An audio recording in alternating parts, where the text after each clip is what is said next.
This is Vincent from Extreme Auto in Fayetteville, Georgia, and this is a 1972 Buick Skylark.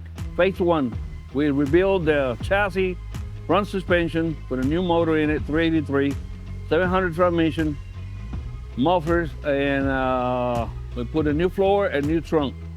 Do not try to put any Chevelle part in the trunk because they don't fit. Chevelle floor is not the same than the Buick. And we put new quarters, a new roof, new door, strip it down, new hood, and fenders.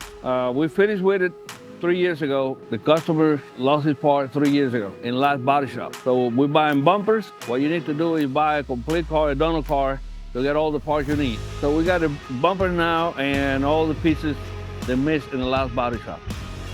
So we go buff it, clean them up, and put it back together, glass, window, windshield, parking lights, headlights, everything else, grill, and finish it one time. Thanks for watching, and I'll see you next week.